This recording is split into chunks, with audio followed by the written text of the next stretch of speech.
আসসালামু আলাইকুম প্রিয় শিক্ষার্থীবৃন্দ, সবাই কেমন আছো? ওয়ালাইকুম আসসালাম মিস, আলহামদুলিল্লাহ ভালো। আপনি কেমন আছেন? আলহামদুলিল্লাহ, আমিও ভালো আছি। গত ক্লাসে আমরা যা পড়েছিলাম সবাই কি বাসায় একটু দেখেছিলে? জি মিস। বলো তো গত ক্লাসে কি পড়েছিলাম আমরা? মিস 10.08 বিন্যাসের প্রকারভেদ। বিন্যাসের প্রকারভেদ আমরা সম্পূর্ণ শেষ করতে পারিনি। ওয়ালাইকুম সালাম। কারখানা বিন্যাস শুরু করেছিলাম, তাই তো? কারখানা বিন্যাস 4 প্রকার ছিল, তার মধ্যে আমরা প্রথম দুটো পড়েছি। জি মিস। সেই প্রথম দুটো কি কি ছিল? কারখানা বিন্যাস, প্রক্রিয়া বিন্যাস, আর 2 নাম্বার পণ্য বিন্যাস। Very good. প্রক্রিয়া বিন্যাস কাকে বলে? মিস আমি বলবো, হ্যাঁ বলো, সমস্যা নাই, বলো। প্রতিষ্ঠানের সমজাতীয় কাজগুলোকে সমকাজের কেন্দ্রে বা বিভাগে ভাগ করা হলে তাকে প্রক্রিয়া বিন্যাস বলে। আর পণ্য বিন্যাস কাকে বলে? সমজাতীয় পণ্য উৎপাদনের জন্য কাজের পর্যায়ক্রম অনুযায়ী বিভিন্ন বিভাগ, মেশিন, উপকরণ ইত্যাদি সুসজ্জিত করাকে পণ্য বিন্যাস বলে। ঠিক আছে। পণ্য বিন্যাস কি কি আকৃতির হতে পারে?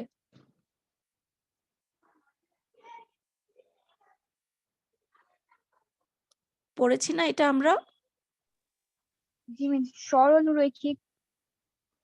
না, সরল রৈখিক এটা ছাড়া এল ও এস এবং ইউ। হ্যাঁ, সরল রৈখিক এল ও এস অথবা ইউ আকৃতির হতে পারে। Very good. তো আজকে আমরা কারখানা বিন্যাসের অবশিষ্ট যে দুটো প্রকারভেদ আছে, স্থির বিন্যাস এবং মিশ্র বিন্যাস, সে দুটো নিয়ে আলোচনা করব। সবাই কি দেখতে পাচ্ছো? জি মিস। আচ্ছা, দেখো, স্থির বিন্যাস ইংরেজিতে বলা হয় ফিক্সড পজিশন লেআউট। যে বিন্যাসের ক্ষেত্রে পণ্যটি একটি নির্দিষ্ট স্থানে স্থির থাকে এবং কর্মীরা তাদের হাতিয়ার ও যন্ত্রপাতি নিয়ে কাজ করার জন্য পণ্যটির নিকটে যায়, অর্থাৎ পণ্যটির কাছে যায়, তাকে স্থির অবস্থান বিন্যাস বলে। এই লাইনটি ব্র্যাকেটের ভিতরে রাখো, যদি জ্ঞানমূলক প্রশ্ন হয় স্থির বিন্যাস কি, তাহলে এই লাইন দিয়ে আনসার লিখতে পারবে। যে বিন্যাসের ক্ষেত্রে পণ্যটি একটি নির্দিষ্ট স্থানে স্থির থাকে এবং কর্মীরা তাদের হাতিয়ার ও যন্ত্রপাতি নিয়ে কাজ করার জন্য পণ্যটির কাছে যায়, তাকে স্থির অবস্থান বিন্যাস বলে। সংজ্ঞাটা ক্লিয়ার হয়েছে?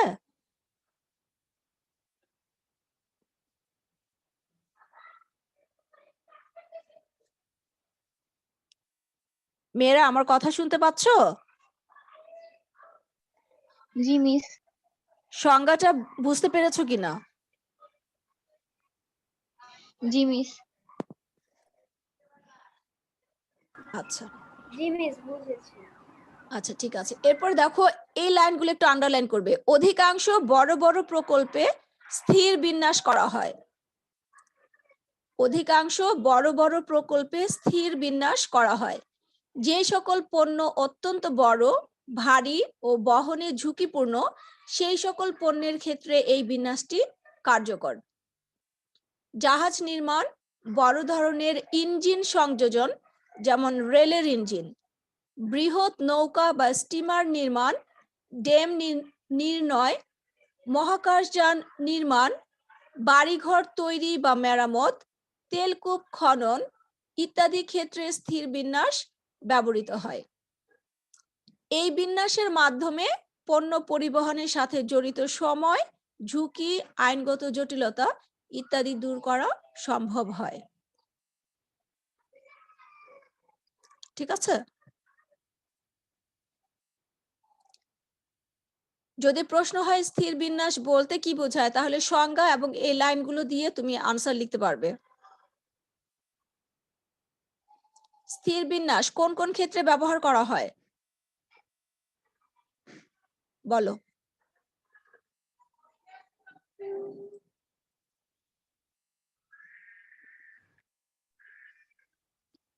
জাহাজ নির্মাণ ক্ষেত্রে বা বড় ধরনের ইঞ্জিন সংশোধন, সংশোধন না, সংযোজন। সংযোজন, অর্থাৎ সংযোগ দিবে, যোগ করবে। জি, বড় রেলের। আকারের নৌকা বা স্টিমার তৈরি করা, মহাকাশযান তৈরি করা, বাড়িঘর তৈরি বা মেরামত, তেলকূপ খনন, এই সমস্ত কাজে স্থির বিন্যাস ব্যবহার করা হয়।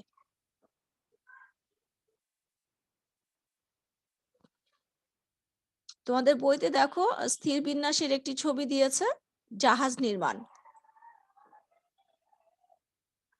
অর্থাৎ এই যে দেখো, শ্রমিক, যন্ত্রপাতি সব জাহাজের কাছে নিয়ে এসে জাহাজটা নির্মাণ করছে।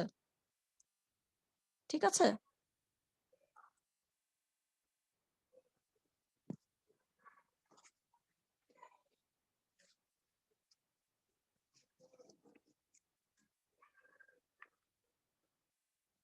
আচ্ছা, স্থির বিন্যাস থেকে তোমরা অনুধাবনের কিছু প্রশ্ন পাবে, একটু অনুধাবনের প্রশ্নে চলে যাও।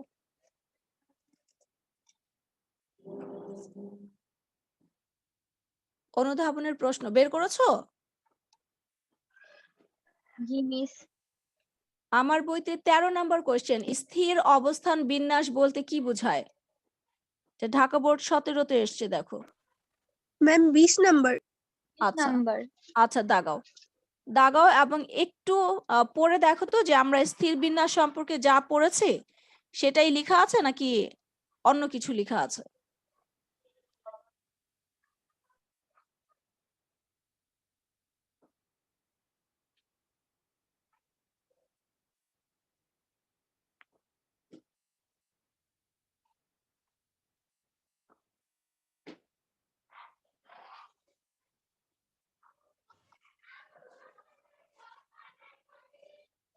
পড়েছো?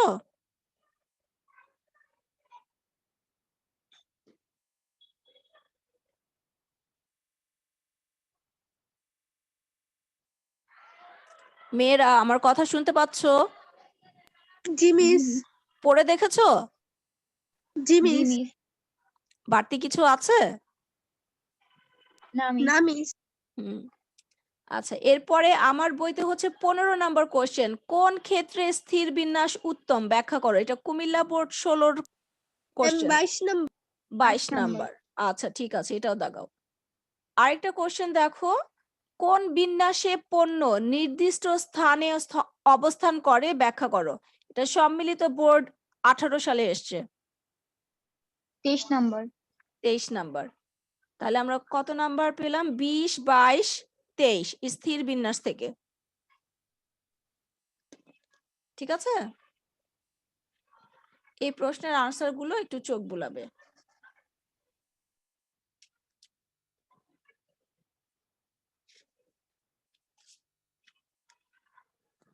স্থির বিন্যাসের পরে আমরা চলে যাচ্ছি মিশ্র বিন্যাস।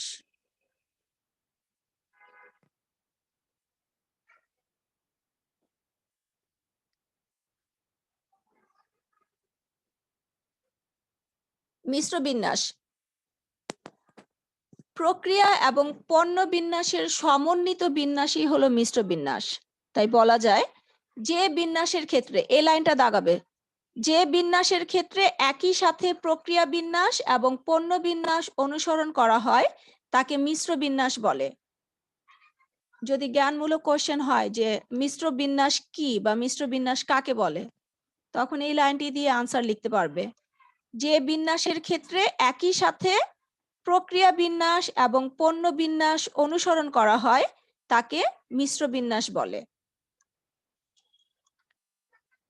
মিশ্র বিন্যাসের মাধ্যমে পণ্য বিন্যাস এবং প্রক্রিয়া বিন্যাসের অসুবিধাগুলো দূর করে, অর্থাৎ একটা লাইন বাদ দিয়ে আমি পড়েছি, দেখো যে এখান থেকে, মিশ্র বিন্যাসের মাধ্যমে পণ্য বিন্যাস এবং প্রক্রিয়া বিন্যাসের অসুবিধাগুলো দূর করে তাদের সুবিধাগুলো ব্যবহার করা হয়। অর্থাৎ প্রক্রিয়া বিন্যাস এবং পণ্য বিন্যাসের যে অসুবিধা ছিল সেগুলো বাদ দিয়ে শুধুমাত্র এই দুটো বিন্যাসের সুবিধা যেগুলো আছে, অসুবিধা বাদ দিয়ে সুবিধাগুলো ব্যবহার করা হয় মিশ্র বিন্যাসে। সাধারণত যে সকল প্রতিষ্ঠান একই সাথে পণ্য উৎপাদন করে এবং সেবা প্রদান করে সেই সকল প্রতিষ্ঠান এরূপ বিন্যাস অনুসরণ করে থাকে, অর্থাৎ মিশ্র বিন্যাস অনুসরণ করে। কোন ধরনের প্রতিষ্ঠান বলো?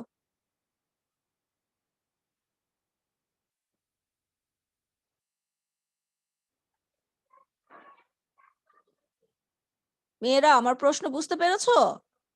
কোন ধরনের প্রতিষ্ঠান মিশ্র বিন্যাস অনুসরণ করে?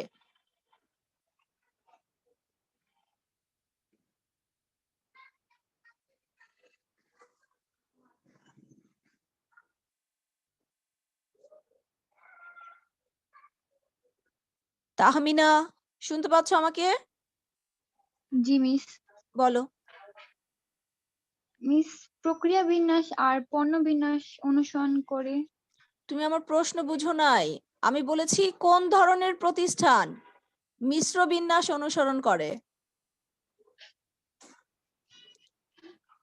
লাস্ট লাইনটাইতে আনসার দেওয়া আছে তো, যে সমস্ত প্রতিষ্ঠান পণ্য উৎপাদন করে এবং সেবা প্রদান করে, দুটো কাজই করে, পণ্য উৎপাদন করে এবং সেবা প্রদান করে, সেই সকল প্রতিষ্ঠান মিশ্র বিন্যাস অনুসরণ করে থাকে। জি মিস। ঠিক আছে?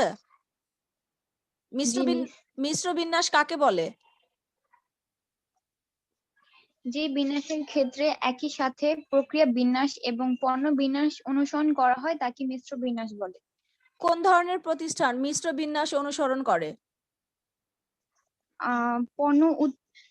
যে ধরনের প্রতিষ্ঠান একই সাথে পণ্য উৎপাদন করে এবং সেবা প্রদান করে সে Very ধরনের good. প্রতিষ্ঠান মিশ্র বিন্যাস অনুসরণ।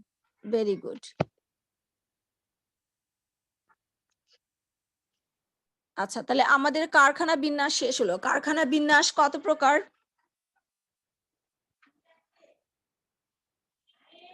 চার প্রকার।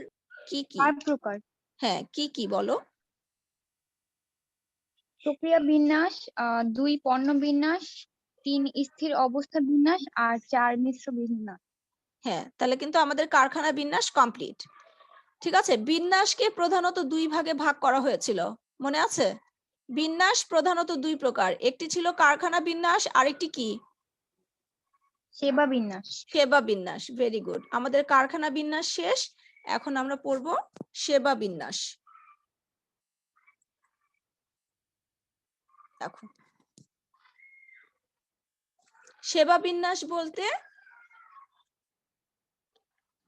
সেবাদানকারী প্রতিষ্ঠানের বিন্যাসকে বোঝায়, অর্থাৎ যে সমস্ত প্রতিষ্ঠান গ্রাহকদের সেবা দিয়ে থাকে তাদেরকে সেবাদানকারী প্রতিষ্ঠান বলা হয়। ঠিক আছে?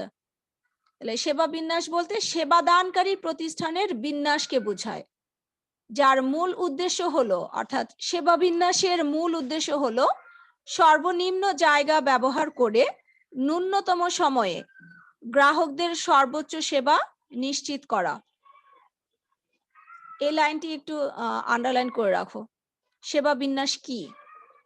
সেবা বিন্যাস হচ্ছে সেবাদানকারী প্রতিষ্ঠানের বিন্যাস, যার মূল উদ্দেশ্য হচ্ছে সর্বনিম্ন জায়গা ব্যবহার করে ন্যূনতম সময়ে, অর্থাৎ কম সময়ে গ্রাহকদের সর্বোচ্চ সেবা প্রদান নিশ্চিত করা। সেবা বিন্যাস ক্লিয়ার হয়েছে? জি মিস। বলো, সেবা বিন্যাস কাকে বলে?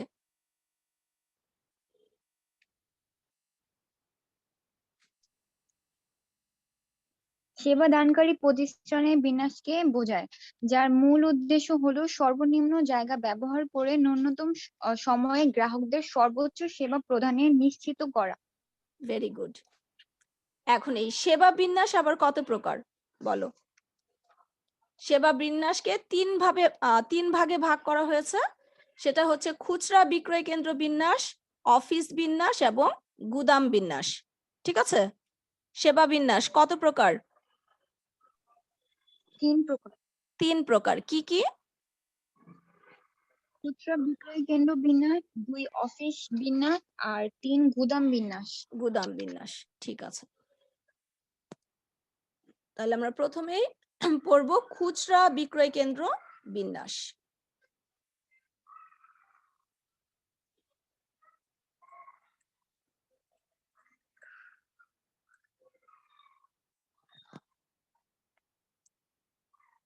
যে বিন্যাসের মাধ্যমে খুচরা বিক্রয় কেন্দ্রের পণ্য ও অন্যান্য সাজ সরঞ্জামকে সাজিয়ে রাখা হয় তাকে খুচরা বিক্রয় কেন্দ্র বিন্যাস বলে। এই লাইনটা একটু দাগাও, যদি জ্ঞানমূলক কোশ্চেন হয় যে খুচরা বিক্রয় কেন্দ্র বিন্যাস কি, তখন এই লাইনটি দিয়ে আনসার লিখতে পারবে। যে বিন্যাসের মাধ্যমে খুচরা বিক্রয় কেন্দ্রের পণ্য ও অন্যান্য সাজ সরঞ্জামকে সাজিয়ে রাখা হয় তাকে খুচরা বিক্রয় কেন্দ্র বিন্যাস বলে। ঠিক আছে, তারপরে একটি লাইন বাদ দিয়ে দেখো, এই বিন্যাসের মূল উদ্দেশ্য হলো, অর্থাৎ খুচরা বিক্রয় কেন্দ্র বিন্যাসের মূল উদ্দেশ্য হচ্ছে বিপণিতে পণ্য ও কর্মচারী চলাচলের পাশাপাশি আগত ক্রেতাদের সহজ আগমন ও প্রস্থান। বিপণিতে, বিপণি মানে কি বলো? দোকান। দোকান, ঠিক আছে। তাহলে খুচরা বিক্রয় কেন্দ্র বিন্যাসের মূল উদ্দেশ্য হচ্ছে দোকানে পণ্য ও কর্মচারী চলাচলের পাশাপাশি আগত ক্রেতাদের, অর্থাৎ যে সমস্ত ক্রেতারা দোকানে আসবে তাদের সহজ আগমন ও প্রস্থান, অর্থাৎ তাদের দোকানে প্রবেশ করা এবং দোকান থেকে বের হয়ে যাওয়া যাতে সহজ হয়। ঠিক আছে, খুচরা বিক্রয় কেন্দ্রের বিন্যাস নকশাকরণে পণ্যের প্রকৃতি, আকার, মূল্য ইত্যাদিকে একদিকে যেমন বিবেচনা করা হয়, অন্যদিকে তেমনি ক্রেতার প্রকৃতি, ক্রেতার সামাজিক অবস্থান, বয়স, লিঙ্গ, অর্থনৈতিক অবস্থা ইত্যাদিকেও বিশেষভাবে বিবেচনা করা হয়। এই লাইনটি আন্ডারলাইন করবে, যেমন যদি প্রশ্ন হয় যে খুচরা বিক্রয় কেন্দ্র বিন্যাসে কোন বিষয়গুলো বিবেচনা করা হয়, কোন বিষয়গুলো হবে বলো? পণ্যের প্রকৃতি, আকার, মূল্য, ক্রেতার প্রকৃতি, ক্রেতার সামাজিক অবস্থান, বয়স, লিঙ্গ, অর্থনৈতিক অবস্থা ইত্যাদি। এগুলোর পাশাপাশি পণ্য পরিবহনের ধরন ও যানবাহন চলাচলের পরিমাণকেও বিবেচনা করা উচিত। খুচরা বিক্রয় কেন্দ্র বিন্যাসের সাথে ক্রেতা আকর্ষণের বিষয়টিও জড়িত থাকে। তাই বিন্যাসটি এমন হওয়া উচিত যাতে ক্রেতারা বিক্রয় কেন্দ্রের দিকে আকৃষ্ট হয়। অর্থাৎ দোকানের সাজ সরঞ্জামের বিন্যাস এমন হওয়া উচিত যাতে ক্রেতারা দোকানের দিকে বা বিক্রয় কেন্দ্রের প্রতি আকৃষ্ট হয়। বর্তমানে বড় বড় বিভাগীয় বিপণীগুলোতে ফ্রি সেলফ বিন্যাসের প্রবণতা লক্ষ্য করা যায়, যেখান থেকে ক্রেতারা পছন্দের পণ্যটি নিজেই সংগ্রহ করতে পারে। ইলেকট্রনিক্স দ্রব্য সামগ্রী বিক্রয় কেন্দ্রগুলোর বিন্যাসে বিশেষ বৈশিষ্ট্য পরিলক্ষিত হয়। এভাবে ফ্যাশন হাউস, ফাস্ট ফুডের দোকান, নিত্য প্রয়োজনীয় পণ্যের দোকান, ঔষধের দোকান প্রভৃতি ক্ষেত্রে নানান ধরনের বিন্যাস লক্ষ্য করা যায়। অর্থাৎ যে পণ্যের খুচরা বিক্রয় কেন্দ্র সেই পণ্য অনুযায়ী দোকানের বিন্যাস করা হয়। ঠিক আছে, তোমরা খুচরা বিক্রয় কেন্দ্র বিন্যাস কাকে বলে ওই লাইনটা লিখবা, তারপরে যে মূল উদ্দেশ্য এখান থেকে একদম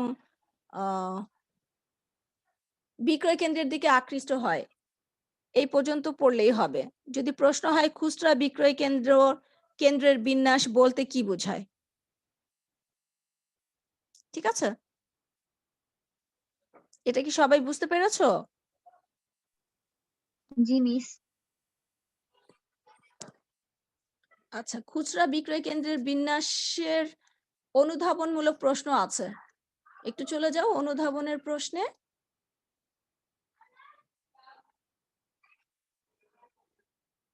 আমার বইতে 18 নাম্বার কোশ্চেন, খুচরা বিক্রয় কেন্দ্র বিন্যাস বলতে কি বোঝায়?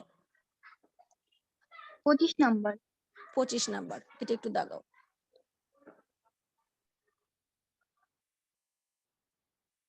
আরেকটা কোশ্চেন দেখো, খুচরা দোকান বিন্যাসের মূল লক্ষ্য হলো ক্রেতা আকর্ষণ, ব্যাখ্যা করো। 26 নাম্বার। 26 নাম্বার, ঠিক আছে।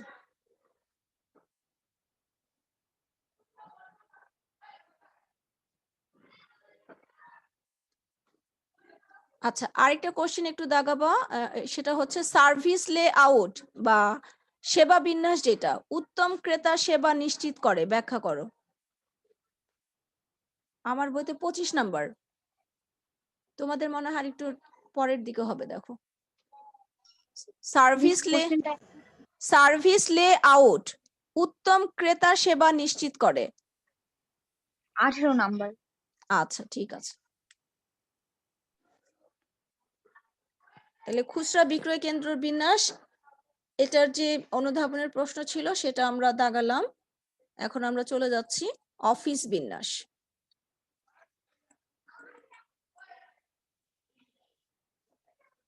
যে বিন্যাসের মাধ্যমে অফিসের আসবাবপত্র সহ সরঞ্জামকে বিন্যাস করা হয় তাকে অফিস বিন্যাস বলে। এই লাইনটা একটু দাগাবে, যদি প্রশ্ন হয় অফিস বিন্যাস কি বা অফিস বিন্যাস কাকে বলে। যে বিন্যাসের মাধ্যমে অফিসের আসবাবপত্র সহ সাজ সরঞ্জামকে বিন্যাস করা হয় অর্থাৎ সাজানো হয় তাকে অফিস বিন্যাস বলে। কোন দেশের শতকরা 40% বেশি কর্মচারী অফিসে কর্মরত থাকে। অফিস বিন্যাস কর্মচারীদের উৎপাদনশীলতা এবং তাদের কর্মজীবনের গুণাগুণের উপর ব্যাপক প্রভাব বিস্তার করে। এক গবেষণায় দেখা গেছে কর্মীদের কার্যপরিবেশ উন্নয়নের মাধ্যমে তাদের উৎপাদনশীলতা বৃদ্ধি করা সম্ভব। অফিস বিন্যাসের ক্ষেত্রে যে বিষয়গুলো বিবেচনা করতে হয় সেটা হচ্ছে 3টা বিষয় দেওয়া আছে তোমাদের বইতে: নৈকট্য, গোপনীয়তা এবং অফিস বিন্যাসে অপশন। নৈকট্য কি দেখো, নৈকট্যের দ্বারা সহকর্মী বৃন্দ এবং তত্ত্বাবধায়কগণ তাদের নিজেদের মধ্যে যোগাযোগ বৃদ্ধি করতে পারে এবং পারস্পরিক স্বার্থ উন্নয়ন করতে পারে। সহকর্মী বৃন্দ মানে কি?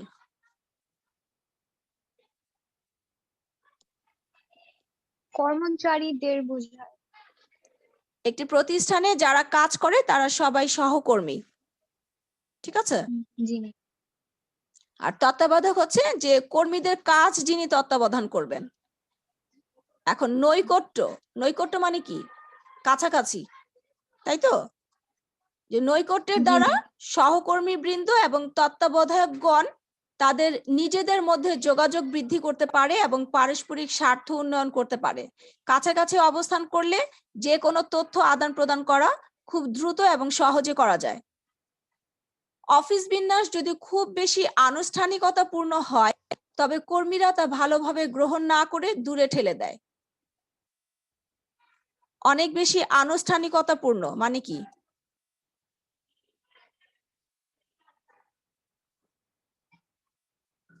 ম্যানেজমেন্ট সেকেন্ড পেপারে যোগাযোগ অধ্যায়ে আমরা পড়েছিলাম আনুষ্ঠানিক যোগাযোগ এবং অনানুষ্ঠানিক যোগাযোগ, মনে আছে?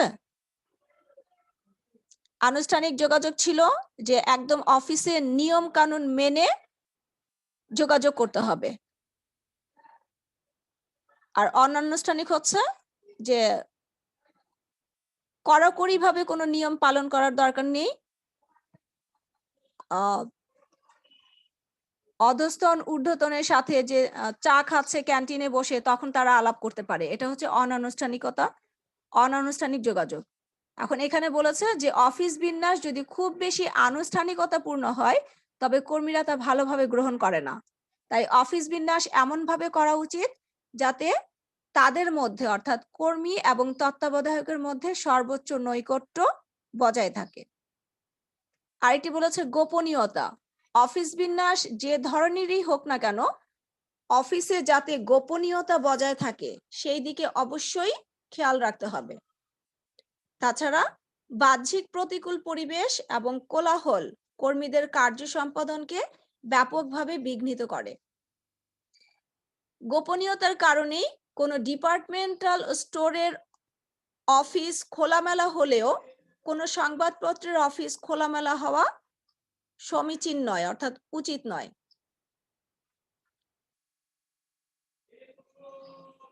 এই লাইনটা কি বুঝতে পেরেছো?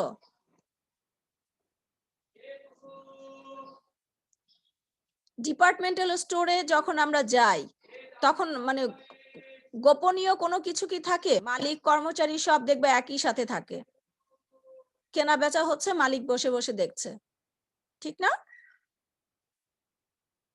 জি মিস। সংবাদপত্রের অফিসে কি এরকম খোলামেলা থাকে? সেখানে কিন্তু মিস। থাকে না। হ্যাঁ, চিফ এডিটর যিনি, তার রুমটা আলাদা থাকে, কারণ সেখানে তাকে অনেক গোপন বিষয় লিখতে হয়। পত্রিকায় কোন কোন বিষয়গুলো যাবে, কোনগুলো যাবে না, এগুলো সে বাছাই করে। ঠিক আছে, এই কারণে বলেছে যে ডিপার্টমেন্টাল স্টোরের অফিস যেমন হবে, একটি সংবাদপত্রের অফিস কিন্তু সেরকম হবে না। আরেকটি বলেছে অফিস বিন্যাসের অপশন। কর্মীদের জন্য নৈকট্য এবং গোপনীয়তা উভয়েরই প্রয়োজন আছে, তবে একই সাথে এই দুটি দেওয়া সম্ভব হয় না, কারণ নৈকট্যের ক্ষেত্রে খোলামেলা ও অনানুষ্ঠানিকতা হওয়া শর্ত। অর্থাৎ কর্মীরা যদি চায় যে তাদের মধ্যে নৈকট্য বজায় থাকবে, তখন কিন্তু পরিবেশটা হওয়া দরকার খোলামেলা এবং অনানুষ্ঠানিক। অপরদিকে গোপনীয়তার ক্ষেত্রে অধিক মানসম্পন্ন স্থান, শব্দ নিয়ন্ত্রণ করা ছাদ, দরজা, বিভাজক মানে পার্টিশন এবং মোটা গালিচা ইত্যাদির ব্যবস্থা করতে হয় গোপনীয়তার ক্ষেত্রে। তাই কর্মীদের চাহিদার কথা বিবেচনা করে ব্যবস্থাপনা কর্তৃপক্ষ নৈকট্য এবং গোপনীয়তার মধ্যে আপোষ করেন। এক্ষেত্রে যে সকল কর্মী অত্যন্ত গোপনীয় কাজ করেন তাদের জন্য এক ধরনের বিন্যাস ব্যবস্থা চালু করেন, আবার যে সকল কর্মীর কাজ অতটা গোপনীয় নয় তাদের জন্য আরেক ধরনের বিন্যাস ব্যবস্থা চালু করেন। ঠিক আছে,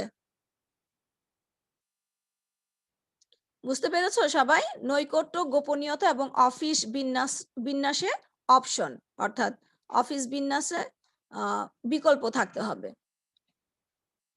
এই তিনটা বিষয় অফিস বিন্যাসের ক্ষেত্রে বিবেচনা করতে হয়। এটা কি ক্লিয়ার হয়েছে সবার কাছে? জি মিস। আচ্ছা, তাহলে এবার একটু অনুধাবনের কোশ্চেনে যাও, আমরা দেখি অফিস বিন্যাস সম্পর্কে কি কি কোশ্চেন আছে।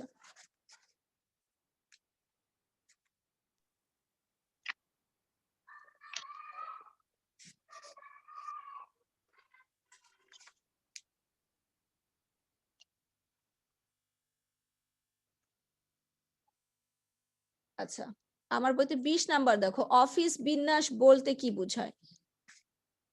27 নাম্বার। আচ্ছা, ওটা একটু দাগিয়ে রাখো।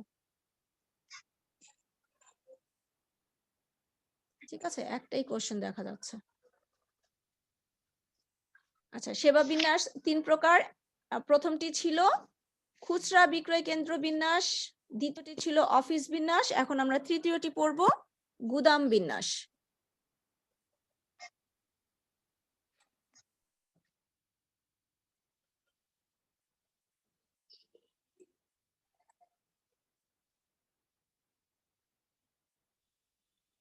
গুদাম বিন্যাস ইংরেজিতে বলা হচ্ছে ওয়্যারহাউস লেআউট। গুদাম বিন্যাস হলো এমন একটি বিন্যাস যার মাধ্যমে গুদামের অভ্যন্তরে রক্ষিত পণ্যদ্রব্যকে মানসম্মত ও কার্যকরভাবে সাজিয়ে রাখা যায়। এই লাইনটি একটু দাগিয়ে রাখো, যদি জ্ঞানমূলক কোশ্চেন হয়। গুদাম বিন্যাস কি? গুদাম বিন্যাস হচ্ছে এমন একটি বিন্যাস যার মাধ্যমে গুদামের অভ্যন্তরে রক্ষিত পণ্যদ্রব্যকে মানসম্মত ও কার্যকরভাবে সাজিয়ে রাখা যায়। এর পরের লাইনটি একটু আন্ডারলাইন করবা। গুদাম বিন্যাস হলো ই কমার্সের অন্যতম একটি অদৃশ্যমান স্নায়ু কেন্দ্র। অনেক সময় বহু নির্বাচনী প্রশ্ন হতে পারে যে ই কমার্সের একটি অন্যতম অদৃশ্যমান স্নায়ু কেন্দ্র কোনটি? তখন আনসার হবে গুদাম বিন্যাস। উৎপাদনমুখী কারখানার মতো গুদামেও এক কার্যক্ষেত্র থেকে অন্য কার্যক্ষেত্রে পণ্য চলাচল করে। কোনরূপ পরিবর্তন ছাড়াই গুদামে পণ্য এক স্থান থেকে অন্য স্থানে আনা নেওয়া করা হয়। প্রয়োজনীয় সকল পণ্য একই হারে গুদামে আগমন ঘটে না বা গুদামে সংরক্ষিত পণ্য সকল সময় একই হারে ব্যবহৃত হয় না। কর্মীদের চলাচল এবং পণ্যের আগমন ও নির্গমন সহজ করার জন্য গুদাম বিন্যাস অত্যন্ত গুরুত্বপূর্ণ। গুদাম বিন্যাসের ক্ষেত্রে দুটি সিস্টেম ব্যবহৃত হয়, একটু আন্ডারলাইন করো। গুদাম বিন্যাসের ক্ষেত্রে দুটো সিস্টেম বা পদ্ধতি ব্যবহৃত হয়, একটি হচ্ছে A1 বন্টন সিস্টেম এবং আরেকটি হচ্ছে জোন সিস্টেম। ঠিক আছে, গুদাম বিন্যাসের ক্ষেত্রে কয়টি সিস্টেম ব্যবহৃত হয়? দুটি। কি কি? ওয়ান বন্টন সিস্টেম এবং অন্যটি হলো zone system. Zone system, good. এরপর দেখো A1 সিস্টেম, অর্থাৎ গুদাম বিন্যাসের দুটো সিস্টেমের মধ্যে একটি হচ্ছে A1 সিস্টেম। A1 সিস্টেম হলো গুদাম বিন্যাসের এমন একটি পদ্ধতি যেখানে গুদামটি ডক বা ঘাট থেকে পণ্য সামগ্রী গ্রহণ করবে এবং তা মজুদ এলাকায় প্রবেশ করাবে। পরবর্তীতে মজুদ সংগ্রহকারী আলাদা ফরমায়েশ পূরণ করে মজুদ উত্তোলন করবে। তো এতটুকু পড়লেই হবে A1 সিস্টেম। ঠিক আছে, A1 সিস্টেম হলো গুদাম বিন্যাসের এমন একটি পদ্ধতি যেখানে গুদামটি ডক বা ঘাট থেকে পণ্য সামগ্রী গ্রহণ করবে এবং তা মজুদ এলাকায় প্রবেশ করাবে। পরবর্তীতে মজুদ সংগ্রহকারী আলাদা ফরমায়েশ পূরণ করে মজুদ উত্তোলন করবে।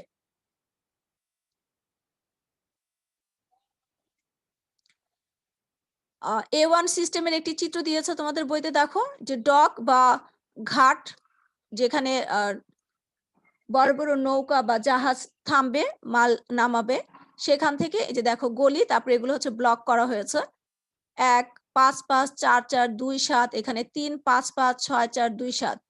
এগুলোর মানে কি দেখো, ব্যাখ্যাটা দেওয়া আছে। মজুদ বিন্যাসের এই সিস্টেমে অনেকগুলো ব্লক রাখা হয়, তবে প্রয়োজন অনুযায়ী কোনো কোনো ব্লকের জন্য বেশি স্থান বরাদ্দ করা হয় এবং কোনো কোনো ব্লকের জন্য কম স্থান বরাদ্দ করা হয়। ব্লকগুলোর মাঝখানে একটি গলি রাখা হয় যাতে সহজেই পণ্যকে আনা নেওয়া করা যায়। পণ্যের প্রকৃতি, ব্যবহারের হার এবং পরিমাণ, পণ্যের মূল্য ইত্যাদি বিবেচনা করেই এই সিস্টেমে পণ্যের স্থান ও অবস্থান বরাদ্দ করা হয়। এই চিত্র কিংবা ব্যাখ্যার দরকার নাই, A1 সিস্টেম আমরা প্রথমে যতটুকু বলেছি ততটুকু পড়লেই হবে। এরপরে হচ্ছে জোন সিস্টেম। জোন সিস্টেম হলো গুদাম বিন্যাসের একটি পদ্ধতি যার মাধ্যমে পণ্য সংরক্ষণের জন্য কয়েকটি জোন তৈরি করে তার সাহায্যে একাধিক ব্লক তৈরি করা হয়, যেখানে পণ্যসমূহ একটি নির্দিষ্ট রেখায় জোনের মধ্যে মজুত করা হয় এবং ফরমাইশ অনুযায়ী তা সরবরাহ করা হয়। এতটুকুন পড়লেই হবে জোন সিস্টেম। ঠিক আছে, এখন এই জোন সিস্টেম থেকে গুদাম বিন্যাস থেকে আমাদের কি কি প্রশ্ন হতে পারে? চলো অনুধাবনমূলক প্রশ্নে চলে যাই।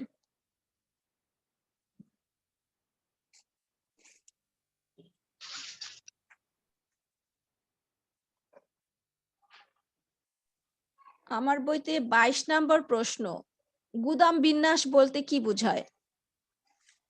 29 নম্বর। আচ্ছা, আরেকটি প্রশ্ন হচ্ছে গুদাম বিন্যাসের প্রকারভেদ বর্ণনা করো। 30 নম্বর। 30 নম্বর।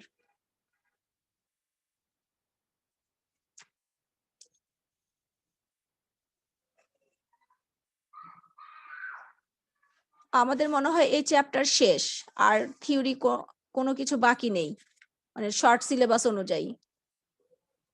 ঠিক আছে, অনুধাবনের প্রশ্নগুলোও দাগিয়ে দিয়েছি প্রতিটা পয়েন্ট পড়ার সাথে সাথে।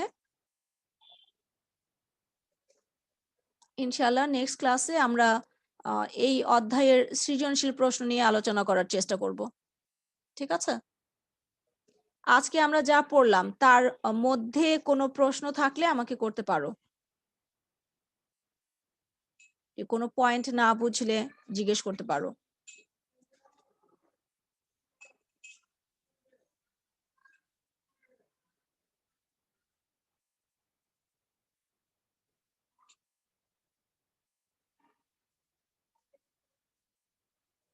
কোনো প্রশ্ন নেই? না মিস। তাহলে আমি প্রশ্ন শুরু করি, কি বলো? স্থির অবস্থান বিন্যাস কাকে বলে? যে কোনো একজন আনসার করো। আচ্ছা, সবাই কি তোমাদের রোল নাম্বার গুলো চ্যাট বক্সে লিখেছো? যারা যারা এখনো লিখোনি চ্যাট বক্সে একটু রোল নাম্বার গুলো লিখে ফেলো। যে কোনো একজন আমাকে আনসার করো, স্থির অবস্থান বিন্যাস কাকে বলে? যে বিন্যাসের ক্ষেত্রে পণ্যটি একটি নির্দিষ্ট স্থানে স্থির থাকে এবং কর্মীরা তাদের হাতিয়ার ও যন্ত্রপাতি নিয়ে কাজ করার জন্য পণ্যটি নিকট হয় তাকে স্থির বিন্যাস বলে। হ্যাঁ, কর্মীরা তাদের হাতিয়ার ঠিক আছে, এবং যন্ত্রপাতি। জি। ইফাত কারিমা আমাকে বলো যে সেবা বিন্যাস কাকে বলে?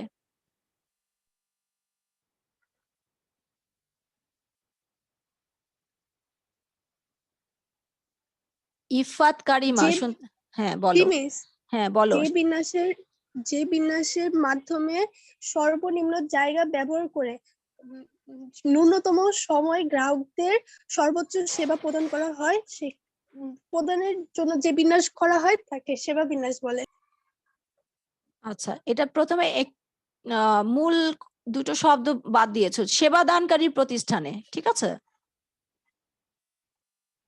সেবা দানকারী প্রতিষ্ঠান। আচ্ছা ঠিক আছে, সমস্যা নাই। সেবা বিন্যাস কত প্রকার কে বলতে পারবে? 3 প্রকার। কি কি? খুচরা বিক্রয় কেন্দ্র বিন্যাস, 2 অফিস বিন্যাস, আর 3 গুদাম বিন্যাস। Very good. অফিস বিন্যাস কাকে বলে?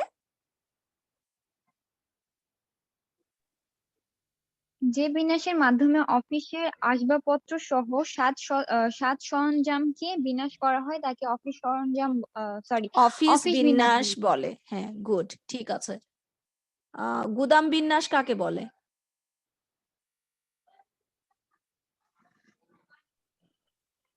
গুদাম বিন্যাস হলো এমন একটি বিন্যাস যার মাধ্যমে গুদামের অভ্যন্তরীণ রক্ষিত পণ্যদ্রব্যকে মানসম্মত ও কার্যকরভাবে সাজিয়ে রাখা হয়। Very good. গুদাম বিন্যাসে কয়টি পদ্ধতি ব্যবহার করা হয় গুদাম বিন্যাসের ক্ষেত্রে? 2টি। কি কি? A1 বন্টন সিস্টেম আর 2 নাম্বার হলো zone system. Zone system, very good. আজকে আমরা যা পড়লাম বাসায় আরেকবার একটু রিভিশন দিবা, ঠিক আছে?